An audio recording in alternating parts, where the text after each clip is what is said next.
Il est 18h02. Je vous propose que donc nous ouvrions cette réunion. Alors, effectivement, je vous rappelle aussi que la session est enregistrée, c'est un point important. Et si vous avez un quelconque problème technique, vous pouvez contacter par mail ou par téléphone les assistants techniques de la réunion dont le numéro s'indique à l'écran. Donc, nous avons une réunion importante, c'est le lancement de ce débat public.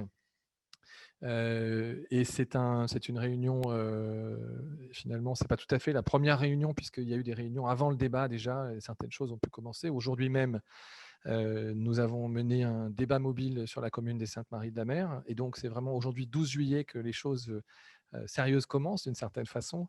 Je vous remercie beaucoup de votre participation. Nous allons essayer de tenir le timing de cette réunion pour terminer à 20h, et vous n'êtes pas sans savoir qu'à 20h, nous avons un rendez-vous avec notre président de la République pour entendre effectivement sans doute un certain nombre d'annonces, et donc nous ferons en sorte, bien entendu, de terminer, quoi qu'il arrive, cette réunion avant 20h pour que vous soyez disponibles pour écouter l'allocution d'Emmanuel Macron. Alors, d'ici là, je vais simplement introduire brièvement cette réunion, me présenter. Je m'appelle Étienne Balland, je suis président de la commission particulière du débat public sur l'éolien flottant en Méditerranée. Les autres membres de la commission sont également présents avec nous ce soir, et le secrétariat général. Et nous allons faire un premier temps simplement pour cadrer un petit peu ce débat public, voir un peu sur quoi il porte et de quel sujet nous allons parler. Je vais simplement introduire et je donnerai ensuite la parole à Madame Chantal Joanneau, la présidente de la CNDP, et à Madame Sophie Mourlon, qui représente la ministre de la Transition écologique. Alors, le point essentiel, je vais demander à la régie de bien vouloir passer la diapo, première diapo, qui en fait pose tout simplement les questions du débat et qui me permet de cette façon-là alors, ce n'est pas celle-ci, c'est celle-là, merci. Non, ce n'est pas celle-là. Voilà, merci beaucoup. Nous sommes là pour essayer de débattre autour de deux questions essentielles. La première, c'est vraiment la question de fond de ce débat. Faut-il développer d'importants parcs éoliens commerciaux en mer Méditerranée? Quand on dit commerciaux, ça veut dire aussi des parcs de grande ampleur et dont l'énergie et l'électricité sera commercialisée ensuite dans le réseau électrique français. Ensuite, parce qu'un débat public porte bien sûr sur l'opportunité, comme on aura l'occasion d'y revenir, mais également si ces projets ou cet engagement de la Méditerranée française vers l'éolien marin est souhaité, de quelle façon, à quel endroit. S'il n'est pas souhaité, eh bien, que faudrait-il faire à la place? Quelles sont les alternatives? Et bien entendu, en débattant autour de ça, autour des questions d'économie, d'environnement, d'énergie, d'industrie et de tous les sujets. Le point important que je voulais simplement faire en démarrage, c'est de bien faire prendre conscience à tout le monde que les réponses à ces questions vont engager la Méditerranée française pour très longtemps et que c'est maintenant, dans le temps du débat public, qu'il faut en débattre, puisque l'État prendra sa décision à l'issue du débat public. Cette décision, nous ne la connaissons pas, nous verrons bien laquelle elle sera, mais ce qui est certain, c'est que c'est maintenant qu'il faut parler, et une fois que l'État aura pris sa décision, eh bien, on ne reviendra pas nécessairement en arrière. D'où l'importance pour la commission que j'ai l'honneur de présider de bien poser cette question et de bien insister sur le fait que c'est maintenant qu'il faut débattre. Je vous propose tout simplement ensuite d'écouter Madame Chantal Joanneau, la présidente de la CNDP, pour justement nous donner un peu la perspective et la façon dont la CNDP organise les débats publics sur les grands projets, et particulièrement sur celui-ci. Ensuite, Madame Mourlon interviendra pour présenter le projet, et je reviendrai simplement pour vous indiquer la façon dont la réunion va se passer, puisque nous avons ce soir une réunion qu'on appelle en World Café, c'est-à-dire en fait une réunion en atelier de travail avec des plus petits groupes. Et j'aurai donc le plaisir de vous présenter un peu plus en détail la façon dont la soirée se déroulera. Madame Chantal Joanneau, je vous laisse la parole. Merci Étienne. Bonjour à toutes et à tous. Alors oui, moi je vais faire une courte intervention, simplement pour fixer le cadre de ce débat public, rappeler dans quel type d'exercice on est, puisque nous, la CNDP et toute l'équipe du débat public qui est présidée par Étienne Balland, on est en fait les organisateurs et les garants de ce débat public. La CNDP, c'est une autorité administrative indépendante qui a été créée il y a 25 ans pour garantir un droit qui est très propre à la France, mais qui est très important, qui est celui pour toutes les personnes qui vivent en France d'être informées sur l'existence de projets qui vont probablement, ou pas d'ailleurs, impacter leur environnement, et pour garantir qu'ils aient la possibilité de participer au débat public et donc de peser sur la décision.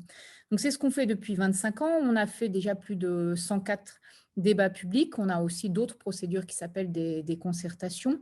Et il faut savoir que le débat public a vraiment un impact sur la décision, puisque dans plus de 58% des cas, le projet évolue profondément à l'issue du débat public. La CNDP, donc, elle garantit soit individuelle, c'est une autorité administrative indépendante. Qu'est-ce que ça veut dire? Ça veut dire qu'on est totalement indépendant du responsable du projet, donc l'État. On est indépendant, on n'a aucun lien d'intérêt avec lui, on n'a aucun conflit d'intérêt donc dans l'existence de ce projet. Et on est totalement inamovible. Pendant 5 ans, quand on est nommé à la CNDP, on est inamovible. Mais surtout, on est neutre. À l'issue du débat public, qui va être un moment important pendant plus de 3 mois, pendant lequel vous allez pouvoir vous exprimer, on va faire un bilan et un compte-rendu qui va dire ce que vous dites, puisque le débat, c'est celui du public, mais qui ne va pas prendre position sur le projet. On ne va pas dire on est pour ou contre le projet. Nous, on est totalement neutre. On est neutre aussi par rapport à vos arguments. On ne va jamais juger la qualité de vos arguments.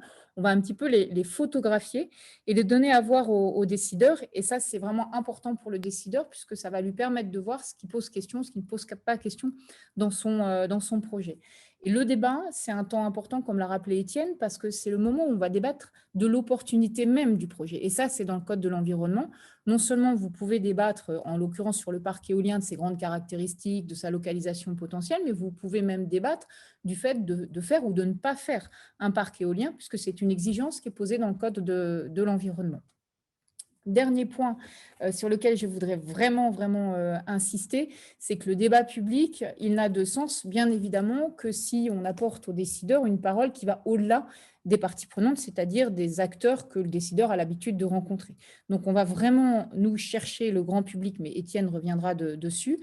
Et c'est important que vous puissiez aussi au maximum relayer l'existence de ce débat public pour qu'on puisse amener un maximum de personnes à s'exprimer dans ce cadre. Voilà, j'ai voulu être très brève, Étienne. Je pense que tu diras l'essentiel, mais il me semblait important de pouvoir fixer le cadre de ce débat. Merci beaucoup.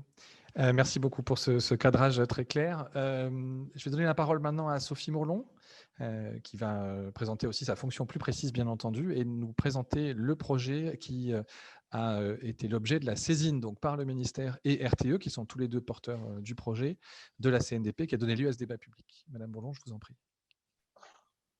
Bonjour, merci beaucoup. Merci Madame la Présidente Chantal Joanneau et bonsoir à tous. Merci de votre intérêt pour ce projet. Donc, je suis Sophie Mourlon, je suis directrice de l'énergie au ministère de la Transition écologique et ce sont mes équipes qui préparent et pilotent la mise en œuvre de la politique énergétique française. Et c'est ce qui m'amène ce soir à vous présenter le projet d'éoliennes en mer en Méditerranée et leur raccordement, projet qui est donc porté à ce stade par l'État. Je vais faire une brève introduction et je laisserai ensuite Nicolas Closset, qui est le sous-directeur du système électrique et qui dirige les équipes qui sont directement en charge du projet, vous présenter le projet un peu plus précisément. Alors, pourquoi développons-nous l'éolien en mer? C'est peut-être la question centrale et c'est la question de fond du débat, comme l'a dit Chantal Joanneau juste avant. D'abord parce que la France s'est fixé l'objectif de diversifier son mix énergétique et cela avec l'objectif cardinal de réduire ses émissions de gaz à effet de serre et de parvenir à la neutralité carbone, donc à un impact nul sur le changement climatique d'ici 2050. Pour cela, à travers les lois de transition énergétique de 2015 et la loi énergie-climat de 2019, on s'est fixé des objectifs ambitieux de développement des énergies renouvelables, et ce, en particulier pour les énergies renouvelables électriques, parce qu'à cet horizon, il nous faudra un bouquet énergétique qui soit fait entièrement à partir d'énergie décarbonée. Et il est indispensable que le bouquet énergétique, qui peut comporter des parts variables de différentes sources d'énergie, soit diversifié. Donc, dans tous les cas, on va avoir besoin en particulier de l'éolien en mer dans ce bouquet, même si plusieurs scénarios sont possibles. La programmation pluriannuelle de l'énergie, qui est notre plan qui fixe les priorités de la France en matière d'énergie sur 10 ans, que nous avons adopté l'année dernière pour une séquence qui va jusqu'à 2028 prévoit que nous développions entre 5 et 6 gigawatts d'installations éoliennes en mer d'ici 2028. Et nous avons un enjeu pour tenir ce calendrier qui est ambitieux pour développer les projets en temps et en heure. Au sein de l'État, c'est le ministère de la Transition écologique qui porte ces projets à travers la direction que je dirige et qui soutient le développement de l'éolien en mer depuis 10 ans déjà, avec plusieurs parcs qui ont été attribués, y compris des parcs commerciaux, mais pas en Méditerranée.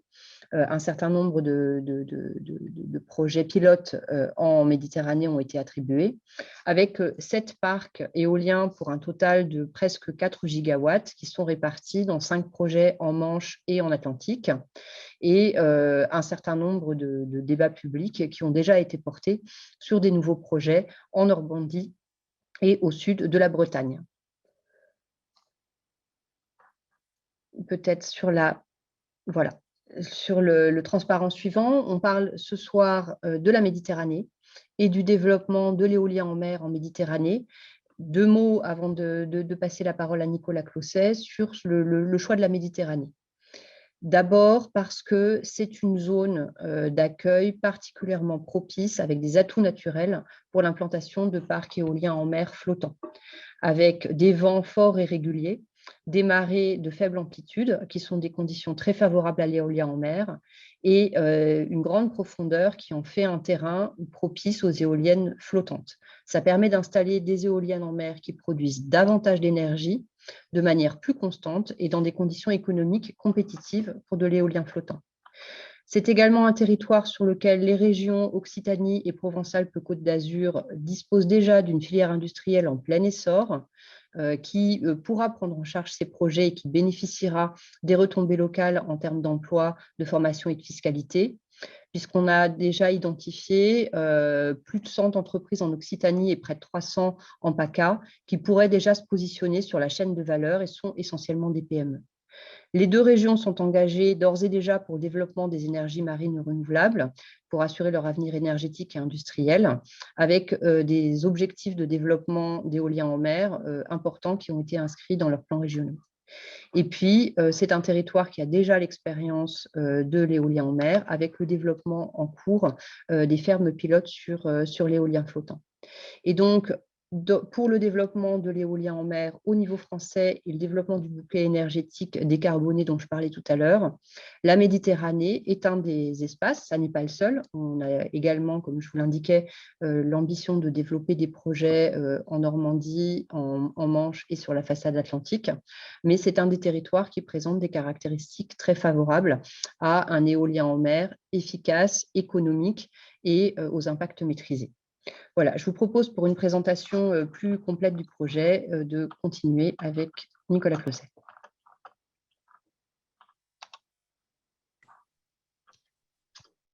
Bonjour à tous, bonjour Madame la Présidente, Monsieur le Président de la CPDP. Je crois que pour la présentation, pour ce qui suit, il y a une petite vidéo qui vous représente très rapidement et de façon succincte les différents éléments, et puis après je reprendrai la parole avec RTE pour rentrer un peu plus dans le détail.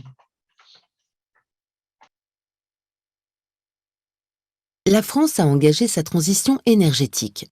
Pour développer les énergies renouvelables, l'État priorise les actions à mener sur 10 ans dans la programmation pluriannuelle de l'énergie et prévoit notamment l'installation de 2 parcs d'éoliennes flottantes en Méditerranée.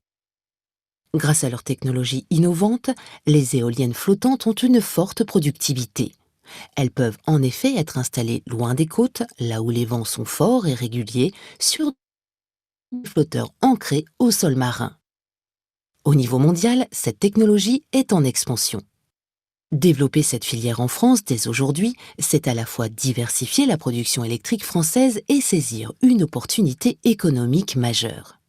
Le projet prévoit que chacun des 2 parcs ait une puissance de 250 MW et bénéficie à terme d'une extension de 500 MW, portant ainsi la puissance installée par parc à 750 MW.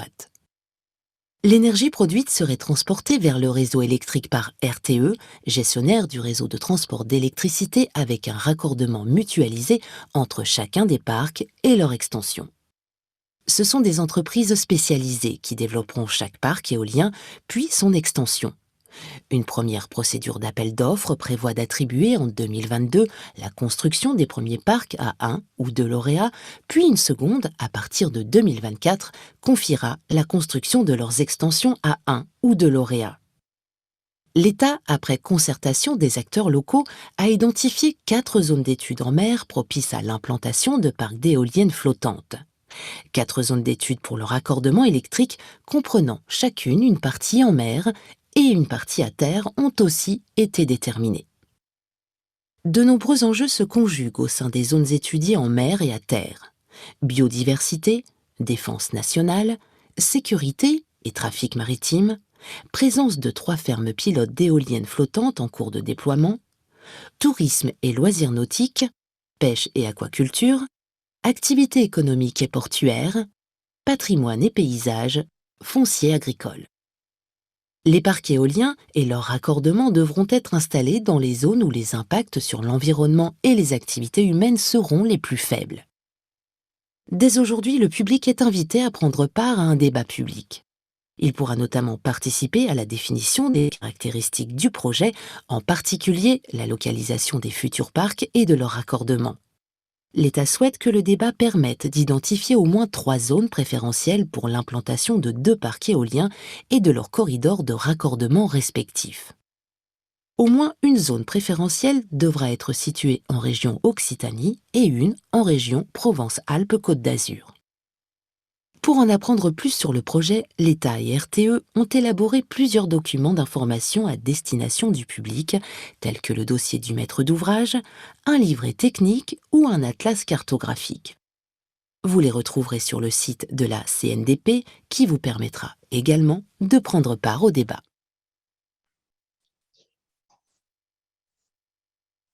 Donc l'essentiel vous a déjà été présenté là. Alors pour replacer bien le contexte des différents maîtres d'ouvrage, il y a aujourd'hui 2 maîtres d'ouvrage, donc l'État pour la partie relative aux installations de production éolienne et RTE qui sera en charge du raccordement dès maintenant au cours du débat public. Ensuite, l'État passera la main une fois la procédure d'appel d'offres réalisée et les lauréats désignés. Et ce seront les développeurs éoliens qui seront en charge de la construction et de l'exploitation et qui, à ce titre, deviendront les maîtres d'ouvrage pour la partie éolienne. En revanche, côté raccordement, c'est RTE qui restera le maître d'ouvrage tout au long, donc dès maintenant, comme je disais, pour le débat public et jusqu'à la construction puis l'exploitation durant toute la durée de vie du projet. On peut passer à la slide suivante. Donc, le projet, comme il a été indiqué, il consiste en l'installation d'éoliennes flottantes. Les éoliennes flottantes, c'est des éoliennes à peu près normales qui sont constituées pour la partie qui n'est pas immergée d'un mât et qui sont constituées ensuite de flotteurs qui sont ancrés au fond marin, comme ça figure. Et les éoliennes flottantes, cette technologie permet d'aller dans des profondeurs qui sont plus importantes que l'éolien posé, notamment les profondeurs qui dépassent 50 mètres. Et donc, comme ça a été indiqué, c'est la technologie qui est idéale pour la Méditerranée, où les fonds sont beaucoup plus profonds que sur les autres façades maritimes du territoire français. Pour le projet qu'on vise pour la Méditerranée, le débat public il porte sur l'installation de 2 parcs d'éoliennes flottantes, donc comme ça a été indiqué, de 250 MW et des extensions ultérieures de 500 MW chacun. Et à chaque fois, on cherche évidemment à raccorder également ces installations. Et donc, le débat public porte à la fois sur la localisation des parcs et sur les corridors de raccordement, comme l'expliquera RTE juste après. Pour donner un ordre de grandeur, en fonction des technologies qui sont projetées, un parc éolien de 250 MW, ça correspond à peu près à un parc de 19 éoliennes, enfin donc à 2 parcs de 19 éoliennes pour des puissances unitaires de 13 MW. Et pour les parcs, pour les extensions de 500 MW qui interviendront ultérieurement, compte tenu des évolutions technologiques et de la possibilité que les puissances soient plus importantes à cet horizon-là, On sera potentiellement sur des installations de 15 MW, des éoliennes de 15 MW, ce qui veut dire qu'un parc de 500 MW, ça fera à peu près 33 éoliennes. Donc, au total, les deux parcs de 250 MW plus leurs deux extensions, ça fait à peu près 100 éoliennes qui sont projetées en Méditerranée. Et c'est loin d'être impossible quand on voit les évolutions technologiques qu'il y a, si des puissances plus importantes pouvaient être développées pour les installations éoliennes, on pourrait donc potentiellement avoir moins d'éoliennes que cette centaine projetée aujourd'hui.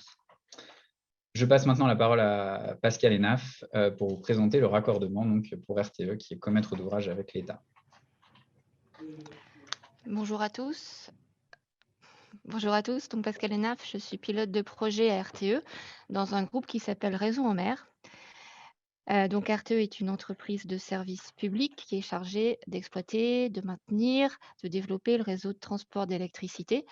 RTE exploite 100 000 km de lignes à peu près, comporte 9 400 collaborateurs, dont 200 travaillent actuellement sur le réseau en mer.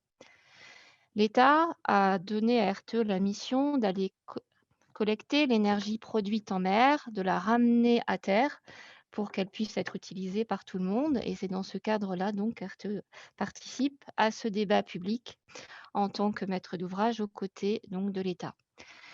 Sur ce schéma, vous voyez la structure d'un raccordement offshore.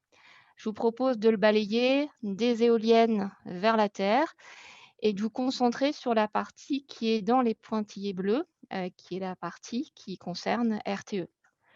Donc, RTE va construire un poste électrique en mer. Ce poste électrique est chargé de collecter l'énergie produite, de l'agréger et d'élever sa tension pour qu'elle puisse revenir à terre via des liaisons sous-marines. La jonction d'atterrage, c'est le point où les câbles sous-marins rejoignent les câbles terrestres. C'est un bloc bétonné où le transfert de technologie peut se faire. Après la liaison souterraine qui arrive au poste RTE, qui permet de dispatcher l'énergie produite sur le réseau. Je vous propose de zoomer sur 3 points de ce raccordement. Le premier point, on l'a vu dans le film, c'est qu'en fait, on ne va pas faire un raccordement pour la première ferme de 250 MW et après un deuxième raccordement pour son extension de 500 MW. L'idée est qu'on fasse un raccordement mutualisé qui permette de raccorder les deux parcs successivement, ce qui est plus économique globalement et ce qui est moins impactant également. Deuxième zoom sur le poste en mer. Ce qui est envisagé, c'est de faire un poste en mer multi-usage. Multi-usage, ça veut dire qu'on propose ce poste en mer comme structure d'accueil, soit pour des activités de recherche, soit sur d'autres activités qui sont utiles à la collectivité et qui pourraient être proposées, par exemple, dans le cadre de ce débat public. Et puis, troisième et dernier zoom sur la liaison sous-marine. L'idée est qu'elle soit enfouie sous le sol marin, sauf si c'est impossible, en particulier si le sol est vraiment extrêmement dur. Voilà pour moi. Je repasse la parole à Nicolas. Merci beaucoup, Madame Hénaff. Oui, je vais reprendre la parole, si vous me permettez. Merci beaucoup aux intervenants. Je crois qu'on a un dernier slide pour vous rappeler. Excusez-moi, Monsieur le Président. Je vous en prie, allez-y. Donc, comme ça a été indiqué maintenant, c'est encore la slide d'après. Non, il n'y en a plus. Ce qui a été apporté en 2018 avec la loi pour un État au service d'une société de confiance, c'est que le débat public intervient très en amont du projet, donc à un moment, comme vous pouvez le voir, où les caractéristiques du parc et notamment sa localisation ne sont pas encore définies. Donc, ça permet d'avoir une meilleure expression et une meilleure intégration de l'ensemble des remarques qui sont formées par le public lors de l'élaboration et tout au long de la procédure. Et donc, les questions qu'on a souhaité porter au débat public et sur lesquelles est intervenu M. Balland au début et qui ont été rappelées dans la vidéo. Donc, côté maître d'ouvrage, l'État et RTE souhaitent pouvoir obtenir du débat public l'identification de 3 zones préférentielles donc pour l'installation de ces 2 parcs éoliens flottants et de leur extension, afin de bien avoir une répartition entre les 2 régions. On souhaite que sur ces 3 zones, il y en ait au moins une dans chaque région qui soit identifiée. Le deuxième objectif du débat public, c'est de bien identifier les enjeux de la zone d'étude du projet, à la fois en tenant compte des données disponibles, des études à réaliser, de l'expertise citoyenne. Et le troisième objectif, c'est de pouvoir assurer la bonne intégration des parcs éoliens et de leur raccordement dans l'environnement, environnement au sens large, évidemment, en prenant compte de l'ensemble des enjeux, la biodiversité, les paysages, les usages du milieu marin et tous les autres éléments qui seront également apportés au cours du débat public. Merci Je vous beaucoup, remercie. Monsieur Closet. Merci pour cette présentation extensive un petit peu du projet qui aura permis du coup à tout le monde d'avoir les détails effectivement à la fois dans le film et dans vos interventions. Alors, je vais simplement maintenant vous proposer qu'on passe un petit peu à la suite. L'objet de cette réunion, comme je le disais, c'est d'échanger déjà un petit peu sur le fond et sur les différentes thématiques qui ont été révélées et qui ont été préparées par la commission particulière dans le cadre d'échanges avec les acteurs et également d'un questionnaire qui a été rempli par environ 1 millier de personnes. Cet échange, du coup, a donné lieu à l'identification de 5 grands thèmes, et nous allons travailler ce soir en petits groupes sur ces thèmes, de façon à faire finalement un peu l'état des lieux des questions qui se posent et de vos impressions, contributions, de vos souhaits, de vos propositions aussi pour ce débat. Alors, je vais demander à la régie d'abord, avant de passer effectivement à la répartition par thème, je vais simplement vous demander qu'on sache un petit peu mieux qui est autour de l'écran. Vous avez quelques secondes, si vous voulez bien, pour cocher dans le sondage qui est sous vos yeux ce que vous êtes ou ce que vous pensez être. Alors, vous pouvez évidemment cocher plusieurs cases. Je vous laisse quelques instants pour le faire. Et avant qu'on ait effectivement ensuite le résultat, ça nous permettra de mieux connaître un petit peu l'assistance. On n'a pas le temps de faire un tour de table dans ce type de réunion, mais on peut au moins avoir une petite image des participants. Est-ce que la régie peut nous donner le résultat ? Merci beaucoup. Alors, la bonne nouvelle, c'est que beaucoup sont citoyens, ça c'est une très bonne chose. Et puis, nous avons bien représenté les acteurs de l'énergie, les membres d'associations locales, environnementales, des représentants aussi d'institutions publiques, et puis une catégorie autre. Alors, on verra sans doute un petit peu ce qu'elle recouvre. Je vais vous proposer une deuxième question, toujours pour essayer un peu de situer qui est là, à travers l'origine départementale qui est la vôtre. Pareil, quelques instants pour... Alors, vous avez vu qu'il y a un certain nombre de départements qui sont plutôt les départements littoraux, et puis autres, c'est la grande catégorie du reste du monde. Est-ce qu'on peut avoir les réponses aussi ? Très bien. Écoutez, moi, je me félicite en tout cas. Alors, en tant que bucco-rhodanien moi-même, je peux être très fier que les bucco-rhodaniens soient les plus nombreux, mais surtout, je suis ravi que l'ensemble des départements littoraux soient représentés ce soir. Je pense que c'est une excellente chose. Et puis, je vous propose un dernier petit sondage. Cette fois-ci, c'est tout simplement pour savoir comment vous avez entendu parler du débat jusqu'ici, s'il y a un média ou un canal plus particulier de communication qui est arrivé jusqu'à vous. Voilà, pareil, normalement, c'est le choix multiple, donc vous pouvez cocher plusieurs cases. Voilà, je demande à la régie d'afficher du coup les résultats, s'il vous plaît. Voilà, donc c'est pareil, on a quand même une certaine diversité, même si c'est principalement dans le cadre professionnel que beaucoup d'entre vous ont entendu parler du débat. Ce sera évidemment un des enjeux du débat public. C'est relativement normal que pour les premières réunions, on soit plutôt avec un public qui a d'une certaine façon déjà une action dans le domaine dont on va parler. Et puis petit à petit, les citoyens qui sont peut-être un peu plus éloignés du sujet a priori, mais qui se sentent concernés, rejoindront la discussion. Je vous rappelle qu'on débat jusqu'au 31 octobre. Donc voilà, on a le temps de mobiliser tous ceux qui pensent ou estiment avoir quelque chose à dire sur le sujet. Alors, la réunion de ce soir va se dérouler maintenant sur la base de 2 temps.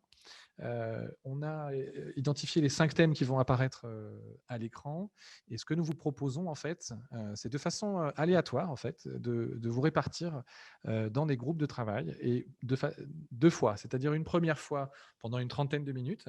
Alors, on ne vous a pas demandé à l'avance quel thème vous intéressait. C'est le principe du World Café, c'est que c'est aléatoire. C'est le hasard qui va décider dans quel groupe et avec qui vous allez débattre ce soir.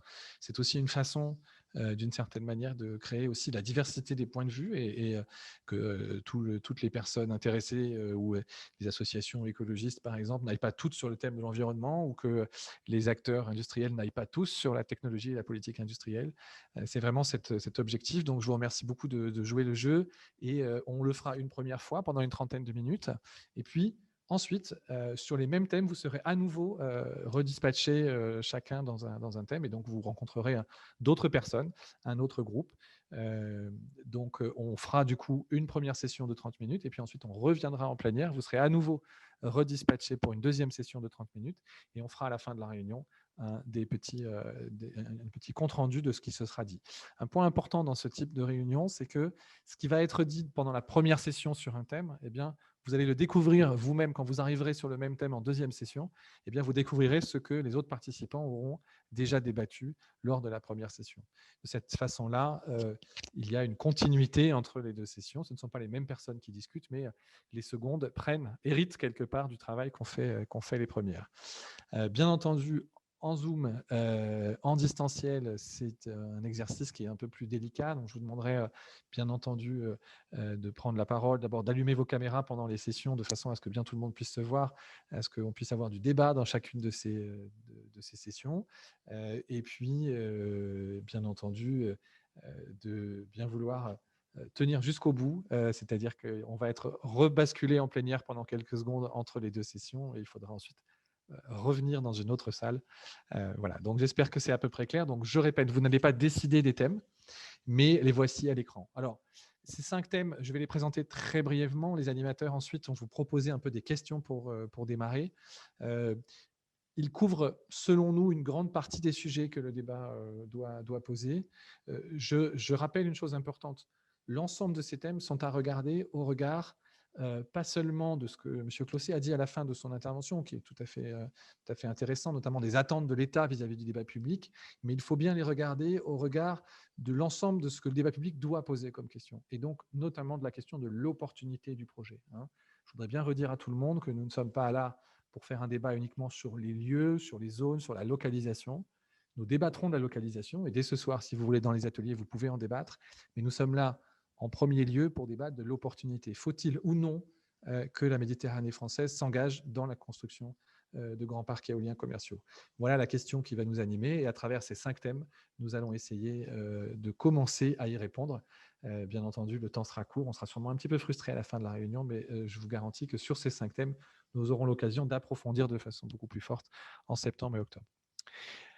Je vous remercie. Je vais demander à la régie du coup de procéder au dispatch. Désolé, je n'ai pas le mot français pour dispatch, mais à la répartition, je crois que c'est tout simplement ça, à la répartition des participants. Et nous vous retrouvons dans quelques instants à l'intérieur de chacun des ateliers pour une séance de 30 minutes. Alors, nous avons quelques instants effectivement d'attente que la régie puisse procéder au deuxième dispatch. Pardon, la deuxième répartition, excusez-moi. Est-ce que dans l'intermède, quelqu'un souhaiterait poser effectivement une question un peu toujours pareil sur les questions de débat ou sur les enjeux du débat avant qu'on reparte en réunion? C'est le moment aussi peut-être d'exprimer votre frustration parce que vous n'êtes pas tombé dans le bon thème ou le thème que vous vouliez. Alors, on a Monsieur Champagnon qui a la main levée, Étienne. Parfait. Oui. Allez-y. Il a été coupé dans sa question, c'était très frustrant. Donc, non, il n'y a pas de souci. Je voulais rebondir sur un autre aspect, plus par rapport à l'objet du débat. J'ai le sentiment assez frustrant qu'en fait, le débat ne permet pas une discussion des idées, mais plus des questions-réponses. Et donc, le sentiment que j'ai, c'est plus une publicité du projet et un soutien du projet que réellement un débat sur des questions, sur des questions, je ne sais pas moi, pour ce qui me concerne, puisque je travaille dans la biodiversité, sur ces questions-là. Et donc, il manque sans doute à mes yeux des experts justement pour avoir un réel débat entre experts sur des questions qui peuvent être de l'ordre énergétique ou celles qui sont discutées aujourd'hui. Ouais, je vous remercie beaucoup pour votre question parce qu'elle a le mérite d'être très claire. Alors, le débat public, c'est bien un moment d'échange horizontal entre les arguments. Donc, c'est extrêmement important de bien le redire. C'est-à-dire qu'il y a une équivalence dans les principes du débat public. On ne l'a peut-être pas mentionné en démarrage et je vais me permettre simplement de les évoquer très brièvement. Il y en a 6. Je ne vais pas vous parler des 6, mais je vais vous parler du principe d'équivalence et du principe d'argumentation, qui sont les deux principes que nous allons respecter pendant toute la durée du débat le plus possible. Et ce principe d'équivalence, déjà, c'est que peu importe qui vous êtes ou qui vous représentez, vous n'avez pas une parole prépondérante. Et nous appliquons ce principe également au maître d'ouvrage. Alors, ça veut dire quoi? Ça veut dire qu'on demande au maître d'ouvrage de présenter son projet, mais qu'ensuite, la plupart des échanges sont des échanges pas seulement entre le public et le maître d'ouvrage, c'est un peu ce que vous avez appelé le jeu de questions-réponses. Hein, donc, il peut y en avoir. Il y a effectivement des fois des questions qu'on pose au maître d'ouvrage. Le maître d'ouvrage peut répondre. Mais il y a aussi beaucoup de questions qui sont adressées à d'autres acteurs. Ce ne sont pas forcément le maître d'ouvrage. Et puis, il y a beaucoup de questions adressées au maître d'ouvrage où beaucoup d'autres acteurs pourraient répondre. Et ça, c'est l'enjeu du débat public, c'est de rendre cet échange horizontal. De ne pas être, ou si vous préférez peut-être l'image, peut-être plus circulaire. Donc concrètement, ça veut dire qu'effectivement, nous allons essayer, alors je suis désolé si vous avez pu avoir cette impression et on essaiera d'améliorer les choses, bien entendu, tout au long du débat. On a jusqu'au 31 octobre, donc on a encore du temps et beaucoup d'opportunités pour aller vers cela. Mais vous avez tout à fait raison. Un débat public n'est pas un jeu de ping-pong, question-réponse. Le débat public, c'est un jeu, ce qu'on appelle le tour des arguments, c'est-à-dire on fait le tour et ça veut bien ce que ça veut dire. Tout le monde fait le tour. On est tous dans le même peloton, si je peux reprendre une image tout à fait actuelle. Chacun a sa chance de s'exprimer, de parler. Et ce qui est important, en revanche, c'est l'argumentation. C'est-à-dire que, qui que vous soyez, on vous demandera systématiquement de dire pourquoi vous dites quelque chose. Pourquoi vous avez un avis là-dessus. Et à partir du moment où on va chercher cette argumentation, alors vous avez tout à fait raison, eh bien, on va demander aux acteurs qui ont des éléments de connaissance, les scientifiques entre autres, vous les avez mentionnés sur les questions d'environnement, mais tous les acteurs aussi industriels ont leur place parce qu'ils connaissent, ils savent comment fonctionne une éolienne, comment la fabriquer. Les scientifiques ont leur place parce qu'ils connaissent les milieux, les citoyens ont leur place, les plaisanciers ont leur place. Tout le monde a sa place parce qu'il est capable d'expliquer pourquoi il dit quelque chose, pourquoi il pense quelque chose. Parfois, les arguments vont être scientifiques, parfois les arguments peuvent être tout à fait personnels. J'aime pas l'éolien parce que ça me rappelle les moulins que je voyais de ma fenêtre de mon enfance malheureuse. Eh bien, c'est parfaitement un argument. On peut entendre. Du moment que vous dites pourquoi, alors à ce moment-là, c'est entendable. Donc, nous essaierons d'aller le plus possible vraiment dans des logiques horizontales pour que vous puissiez échanger les arguments entre vous tous. Donc, j'en prends vraiment l'engagement ce soir et nous essaierons de le faire le plus possible. Alors, il y a des choses très importantes dans ce que vous avez dit. Et moi, ce que je voudrais vous renvoyer du coup, c'est la possibilité que chacun aussi aille chercher les personnes qui ont des connaissances sur ces choses-là. Et je vois que vous travaillez dans le monde scientifique et on a vraiment besoin que les scientifiques prennent toute leur place et viennent dans le débat, non pas pour, s'ils ne sont pas à l'aise avec ça, non pas pour prendre des positions politiques ou vous donner des avis, mais pour ce que vous avez dit, c'est-à-dire pour partager des arguments, pour partager des connaissances. Voilà, donc on essaiera vraiment de vous fournir ce cadre où tout le monde peut venir avec ses arguments et ses connaissances. Et je voudrais, voilà, on aura des réunions en particulier sur les questions environnementales où on souhaiterait que les scientifiques soient très présents, soient très impliqués. On les invite et on espère qu'ils vont venir et on compte sur vous aussi pour les motiver et les mobiliser. Et c'est très important aussi parce que c'est la façon par laquelle le public peut avoir accès à cette connaissance scientifique. Parce que sinon, elle reste malheureusement souvent éloignée, elle reste peu connue. Et on mettra tous les efforts possibles avec votre collaboration dans la vulgarisation, justement, de ces données scientifiques. De ce qu'on sait, ce qu'on ne sait pas, qu'est-ce qu'on sait précisément, pourquoi, comment on l'a su, quelles sont les méthodes, quelles sont les initiatives aussi de recherche aujourd'hui qui démarrent ou qui ont déjà produit des résultats. voilà, j'espère. Je vous remercie en tout cas d'avoir exprimé très sincèrement votre frustration et on essaiera vraiment de vous fournir un cadre de l'échange qui permette vraiment cette horizontalité la plus importante possible. Est-ce qu'il y a d'autres points? J'ai vu dans le chat quelques éléments, mais est-ce que la répartition est faisable maintenant ou est-ce qu'on doit encore attendre un petit peu? Alors, c'est prêt. Bah, écoutez, si c'est prêt, je vous propose qu'on n'attende pas. On va prendre, par contre, on va réduire de 5 petites minutes la deuxième séance d'atelier. Toujours pareil, pour être certain que nous serons bien, pour ceux qui le souhaitent en tout cas, à 20h disponibles pour écouter le président de la République. C'est un engagement que j'ai pris tout à l'heure. Et je vous propose donc pour 25 minutes de nous retrouver dans la deuxième séance. Et simplement un dernier point, Morgane, avant que tu lances. Certains d'entre vous vont être peut-être, malheureusement c'est le hasard, c'est les fonctionnalités de Zoom qui nous obligent à faire ça. Certains vont peut-être être renvoyés dans le même groupe. C'est possible. Et donc, à ce moment-là, nous vous demanderons à ces personnes-là de revenir en plénière pour être réaffectés à un autre groupe manuellement par la régie. Voilà, donc il y aura sans doute 1 ou 2 minutes un peu de réglage et qui va vous obliger quelques-uns d'entre vous à vous signaler et à repartir vers un autre groupe. Merci d'avance de votre compréhension pour cette petite péripétie technique. Morgane, on peut y aller. Et puis, ça permettra quand même de garder 5 minutes à la fin pour compléter ou poursuivre et que chacun, enfin pas tout le monde bien sûr, mais ceux qui le souhaitent pourront au moins donner la parole, prendre la parole. Et moi, je vous invite surtout à compléter, si vous aviez des choses que vous n'avez pas eu le temps de dire dans la séance d'atelier, à le faire dans le chat. C'est très important, les sessions sont enregistrées, les chats sont publiés, d'accord? Et donc, toutes les questions que vous allez poser, notamment les questions plus larges, ou tous les arguments, les propositions que vous allez faire, elles sont remises sur la plateforme numérique de façon à ce qu'elles nourrissent la discussion. Le principe du débat public, c'est qu'il y a une trace de tout et que donc, si vous, maintenant dans le chat, si vous n'avez pas pu dire quelque chose dans l'atelier, vous pouvez vraiment le faire dans le chat et il en sera tenu compte à la fois dans les réunions suivantes et aussi dans notre compte-rendu, bien entendu. Voilà, je vais donc, écoutez, je vais démarrer. Ce n'est pas très poli de faire ça, mais il se fait que le thème numéro 1, il m'a été attribué. Et donc, je vais vous faire un retour bref. C'est vraiment sous la forme d'un rapport d'étonnement. Alors quand même, je vous demande de regarder cette carte. Vous voyez que le thème 1 était très productif. Beaucoup de choses qui ont été dites. On va essayer de grossir un petit peu l'écran pour que vous puissiez lire. Alors, je ne vais pas du tout, moi, je ne vais pas forcément m'appuyer beaucoup sur ce qui est à l'écran. Je vais plutôt vous faire part un petit peu de ce qui pour moi a été fortement ressorti. Le premier, j'ai trouvé un débat finalement intéressant, j'espère qu'on pourra le poursuivre, sur qui est légitime finalement pour décider. C'était la première question que j'avais posée aux participants à l'atelier. Et on sent bien qu'il y a plusieurs façons de voir les choses, des façons de voir les choses très exhaustives, très larges, avec finalement, c'est à tous les gens concernés, mais à toutes les échelles, y compris mondial, du mondial jusqu'au très local, et que la décision, du coup, elle va se prendre à la suite de discussions et de réglages faits à toutes les échelles, de façon peut-être un petit peu successive. Et à l'inverse, plusieurs acteurs disent, mais en fait, non, il y a peut-être quand même des acteurs qui sont un petit peu prioritaires, en tout cas, et en particulier des usagers de la mer. Usagers de la mer au sens très large, on a parlé des pêcheurs, mais pas seulement.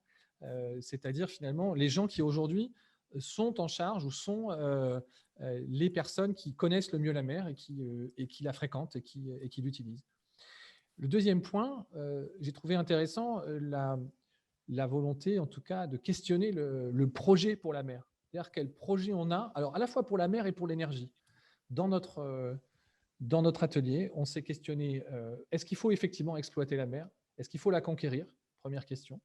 Et aussi, est-ce qu'il faut refaire avec les énergies renouvelables ce qu'on a fait avec les autres sources d'énergie, c'est-à-dire des grandes unités de production de cette énergie? Il y a eu plusieurs personnes qui se sont dit, mais finalement, est-ce que c'est pas le débat public, c'est pas le moment de réfléchir et de reposer un peu ces questions-là? Voilà. Comment on va conquérir la mer? Est-ce qu'il faut le faire et pourquoi? Et comment on va, avec les énergies renouvelables, peut-être changer de modèle ou pas changer de modèle? Et enfin, le dernier sujet que je voulais mettre en avant, il a été dit par plusieurs, c'est le calendrier. On a eu beaucoup de discussions très vives dans le premier comme dans le deuxième atelier. Alors très vives, on n'a pas eu le temps de les aboutir et puis elles sont vives relativement, mais en tout cas, les arguments, clairement, sont des arguments qui se confrontent. Un certain nombre d'acteurs estiment que on peut déjà, avec les fermes pilotes notamment, ou avec d'autres expériences, on peut déjà tirer quelques conclusions et qu'il est important de ne pas trop attendre pour avancer. Et puis d'autres acteurs qui disent très clairement les fermes pilotes, les retours d'expérience préalables, c'est une nécessité, et notamment un vocabulaire très riche sur la façon dont on qualifie, ou certains ont qualifié le calendrier. On a parlé de fuite en avant, on a parlé d'empressement, on a parlé d'accélération, de précipitation, tout un vocabulaire qui décrit le sentiment d'une partie des intervenants, pas tous, mais d'une partie des participants, qui estiment que quelque part, il y a une vitesse, en tout cas, qui correspond peut-être pas aux bonnes conditions de la décision. Ça a été en tout cas dit par certains et contredit par d'autres. Voilà, je vous remercie. On va passer au thème 2 tout de suite pour le même exercice. Merci beaucoup, Étienne. Oui, nous avons beaucoup discuté sur les questions d'environnement, de biodiversité. On a même débattu. Alors moi, la première chose que j'ai entendue, c'est qu'il y a une très grande variété, un foisonnement de questions à toutes les échelles sur ces sujets. Par exemple, alors, il y a beaucoup de choses, mais sur l'impact des oiseaux, sur le fonctionnement du golfe du Lion, sur le changement climatique. Et c'est des questions sur lesquelles les niveaux de connaissances sont jugés assez hétérogènes par les participants, tant dans la quantité que dans la qualité de ces éléments. Certains participants ont parlé de beaucoup d'études existantes, d'autres ont partagé leurs besoins d'information sur ces sujets. L'intérêt de disposer de ces informations au stade du débat ne fait pas consensus. Certains disent que dans l'hypothèse d'une poursuite du projet après le débat, les connaissances arriveront au fur et à mesure. D'autres sont plus dubitatifs sur le calendrier. Ça rejoint un petit peu ce que tu as entendu, Étienne. Mais ce que j'ai remarqué aussi, un peu moins sur la seconde table que sur la première, mais quand même, c'est que les contributions dépassent les questions d'environnement local et de biodiversité. Et dans les échanges, j'ai notamment pu entendre une demande d'accessibilité de l'ensemble des connaissances sur l'éolien flottant à l'ensemble des publics, pas seulement aux parties prenantes les plus proches de la décision. J'ai aussi pu entendre un souhait de voir l'étude des impacts environnementaux menée à une échelle peut-être plus globale et pas seulement à une échelle locale. Et puis aussi, dans l'hypothèse où le projet ne serait pas poursuivi, un souhait de voir les alternatives explorées. On a notamment pas mal discuté des panneaux solaires. Voilà, je m'excuse par avance auprès des participants. Je présente mes excuses aux participants si ce n'est pas exhaustif. Mais merci en tout cas pour tous ces échanges qui ont été très riches. Et je passe la parole à la table numéro 3. Merci beaucoup, Arthur. Donc, la table 3 sur les politiques énergétiques. Dominique, il faut que tu allumes ton micro. Ton micro n'est pas allumé, Dominique.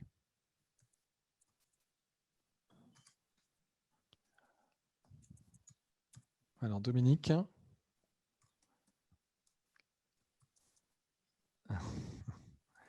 Alors, dans ce cas-là, si tu ne trouves pas la solution pour allumer ton micro, on va demander au facilitateur qui était avec toi.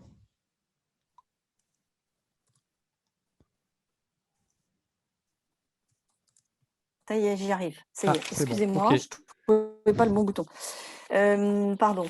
Donc, nous, en fait, si on peut afficher notre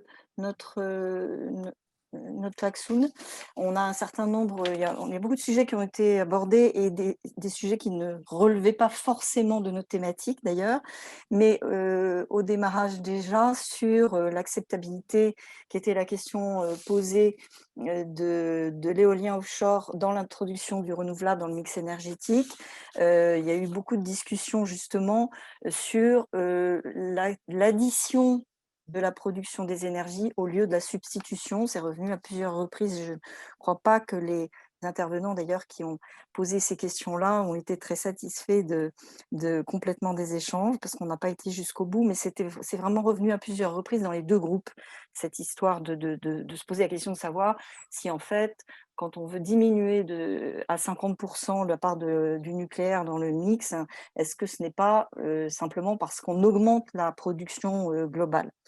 Donc aussi une question sur la sobriété, est-ce qu'il n'y a pas lieu plutôt de s'interroger sur la façon dont on consomme ? Des questions sur le démantèlement et le recyclage des matériaux qui constituent les éoliennes. Beaucoup d'échanges là-dessus. Des échanges aussi sur la prise en compte des REX, des fermes pilotes, dans la conception de ces parcs commerciaux.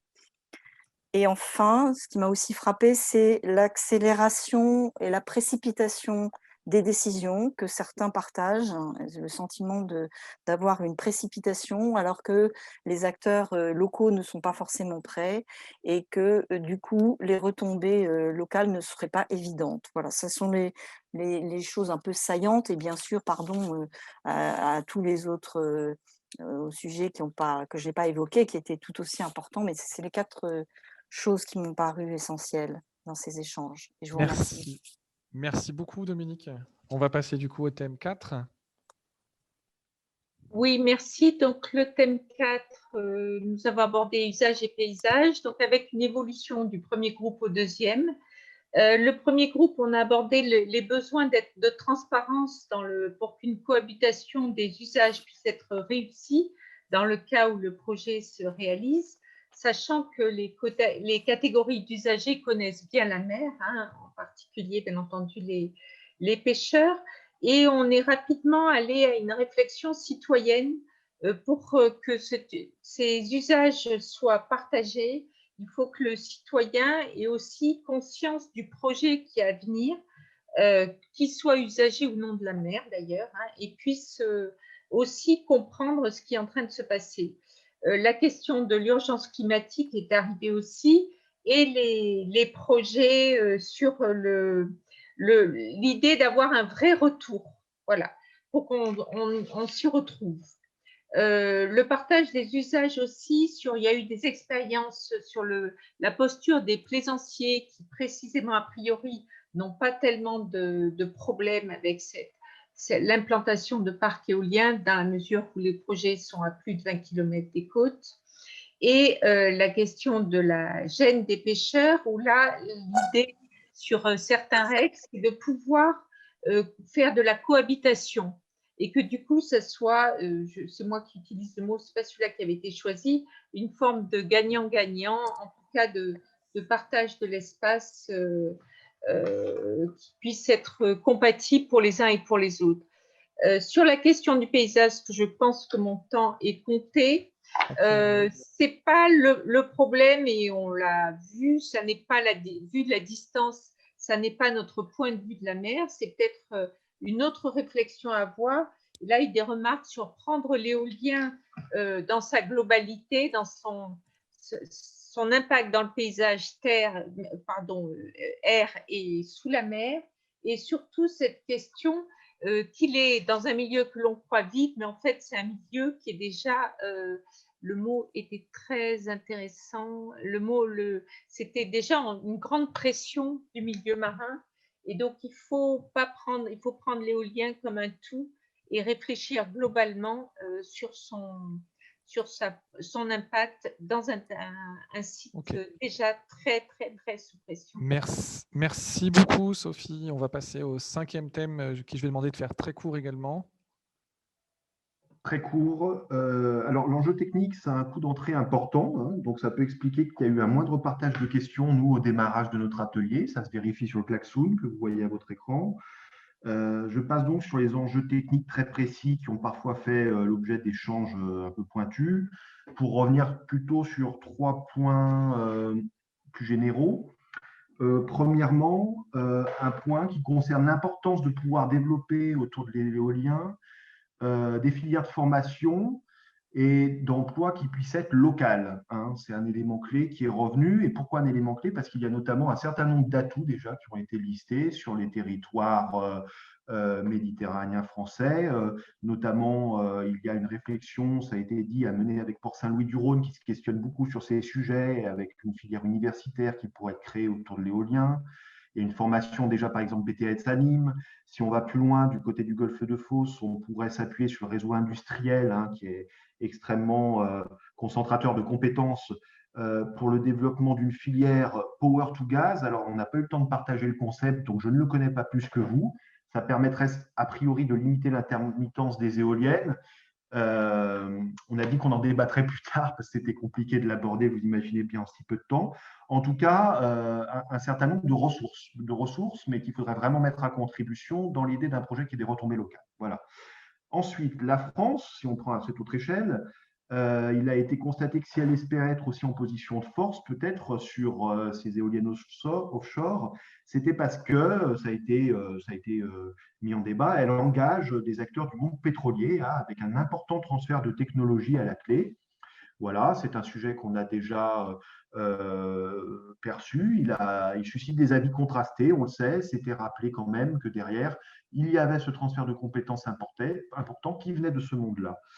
Un troisième point important, et je m'arrêterai là, c'est celui des incertitudes concernant les caractéristiques de ces différents types d'éoliennes qui sont encore en voie de recherche et développement, et donc aussi incertitudes concernant leur impact ou leurs incidences, qu'elles soient positives ou négatives. Et bien sûr, ça questionne, ça a été fait, ça a été dit, pourquoi ça questionne l'enjeu d'articulation donc avec les projets de ferme pilote. Pourquoi ne pas attendre de premiers retours technologiques pour justement y voir plus clair sur les intérêts des différentes typologies d'éoliennes aujourd'hui en cours de développement. Donc, bien sûr, c'est une question qui directement va aussi percuter les enjeux relatifs au processus de décision qui ont été traités par ailleurs. Voilà les grands points de notre échange généraliste. Merci beaucoup, Mathias. Alors, je voudrais souligner qu'à travers ces rendus d'étonnement, vous avez pu écouter l'ensemble ou presque des membres de la commission particulière du débat public.